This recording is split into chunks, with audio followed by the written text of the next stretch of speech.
প্রত্যেকের জীবনে এমন একটা সময় নিশ্চিতভাবে আসে যখন মানুষ পরিশ্রমের দমে যোগ্যতা অর্জন করে, কিন্তু সাফল্য হাতে আসে না।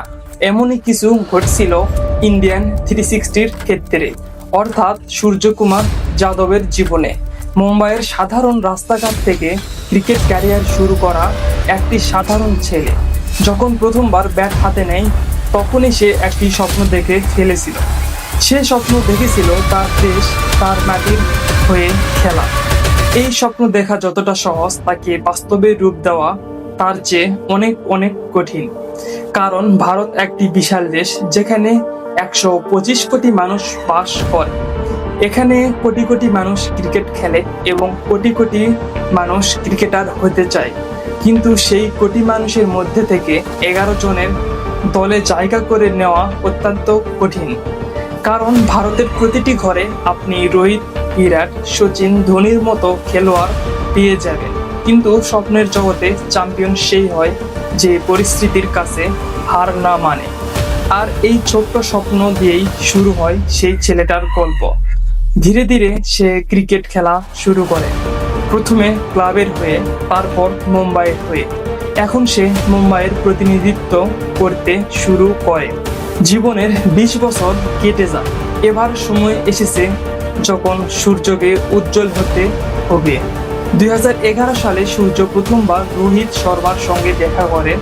2018 সালের পর রোহিত একটি টুইট করেছিলেন। রোহিত টুইট করে বলেছিলেন, এই ছেলেটির মধ্যে অসাধারণ প্রতিভা রয়েছে এবং আগামী সময় এই ছেলেটি হবে। সেই সময় কেউ ভাবেনি যে রোহিতের এই ভবিষ্যৎবাণী বাস্তবে পরিণত হবে। এমনকি রোহিত নিজেও হয়তো সেই টুইট ভুলে গিয়েছিলেন, কারণ সময়ের সঙ্গে সঙ্গে কোনো বড় পরিবর্তন সূর্যের জীবনে আসেনি এবং ভবিষ্যতেও উজ্জ্বল মনে হচ্ছিল না। 2012 থেকে 13 সালে মুম্বাই ইন্ডিয়ান্স তাকে তাদের দলে নিয়েছিলেন, কিন্তু সেই সময় সূর্য মাত্র একটি ম্যাচ খেলার সুযোগ পান। সেই ম্যাচে সূর্য কোনো বিশেষ পারফরমেন্স দেখাতে পারেননি। তার আইপিএল ক্যারিয়ার খুব একটা ভালো যাচ্ছিল না, কিন্তু ঘরোয়া ক্রিকেটে সূর্যের প্রতিভা আগুনের মতো জ্বলছিল। বছরের পর বছর ধরে তিনি ঘরোয়া ম্যাচে দুর্দান্ত পারফরমেন্স দেখাচ্ছিলেন। এবার আসে 2014 থেকে 2015 সাল। এই বছরে আইপিএল নিলামে কলকাতা তাকে তাদের দলে নেয়। এখানে তাকে ব্যাট করার সুযোগ মিললেও তার ব্যাটিং অর্ডারে খুবই নিচের দিকে ছিল। নিচের ক্রমে ব্যাট করার কারণে সূর্য তেমন কোনো বিশেষ পারফরমেন্স দেখাতে পারতেছিল না। একদিকে সূর্য মুম্বাইয়ের হয়ে দুর্দান্ত পারফরমেন্স দেখাচ্ছিলেন, অন্যদিকে তার আইপিএল ক্যারিয়ার ছিল অত্যন্ত হতাশাজনক। যখন আপনি একজন ভালো খেলোয়াড়, কঠোর পরিশ্রম করতেছেন, ধারাবাহিকভাবে ভালো পারফরমেন্স দেখাচ্ছেন, কিন্তু আইপিএলে খারাপ হওয়ার কারণে আপনি জাতীয় দলে জায়গা পাচ্ছেন না, তখন খুব কষ্ট হয়। 2018 সালে আইপিএল নিলামে মুম্বাই ইন্ডিয়ান্স সূর্যকে আবারও তাদের দলে ফিরিয়ে নেয়। এই বছরই ছিল সেই বছর যেখান থেকে সূর্যের সবকিছু বদলে যাওয়ার কথা ছিল।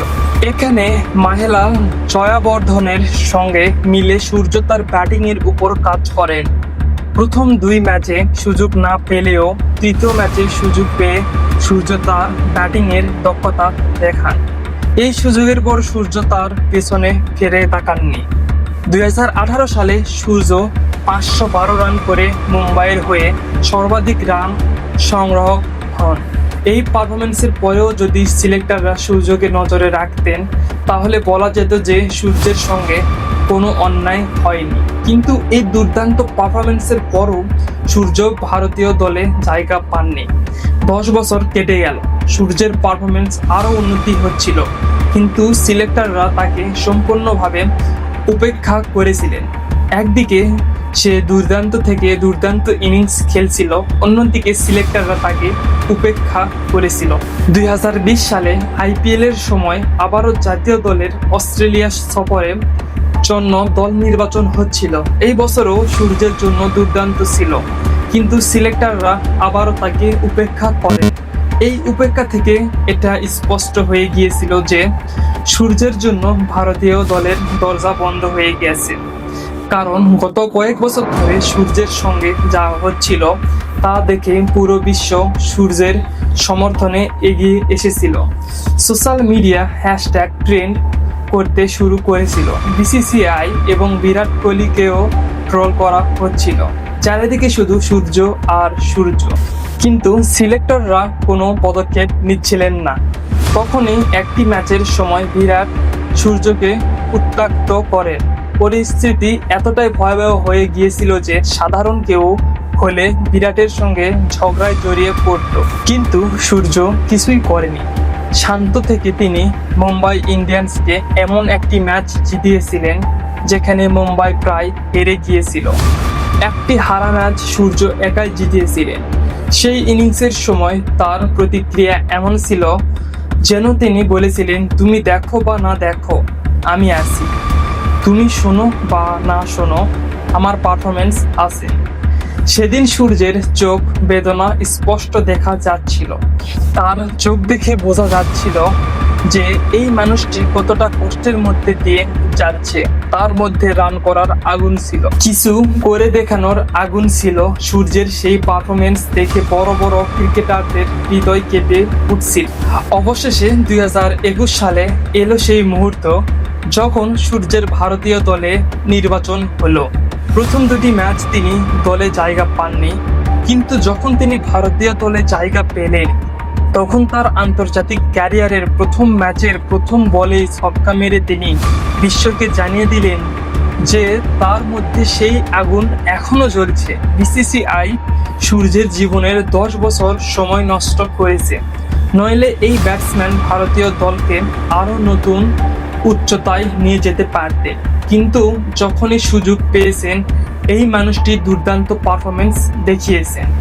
আজ সূর্যের ব্যাটিং দেখে বিশ্বের বড় বড় ক্রিকেটাররা বলেন সূর্যের মতো আর কোনো খেলোয়াড় নেই। সত্যি সূর্যের মধ্যে মিস্টার 360 অর্থাৎ এবি ডেভিলিয়ার্সের ছায়া দেখা যায়। তিনি এবি ডেভিলিয়ার্সের মতোই খেলে।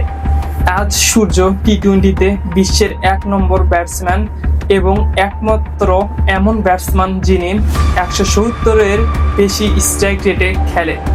সূর্যের গল্প থেকে আমরা একটি শিক্ষাই পাই, জীবনের পরিস্থিতি যতই খারাপ হোক, লোকে আপনার উপর ভরসা করুক বা না করুক, যদি আপনি নিজের উপর ভরসা থাকে তাহলে একদিন পুরো বিশ্ব আপনাকে গ্রহণ করবে। কারণ যে সূর্যের বিরুদ্ধে একদিন বিরাট কোহলি দাঁড়িয়েছিলেন, সেই সূর্যের জন্য একদিন বিরাট নিজের জায়গা ছেড়ে দিতে প্রস্তুত হন। এটা স্পষ্ট করে বলে প্রতিভা থাকলে পৃথিবীর প্রতিটা মানুষ স্যালুট করবে।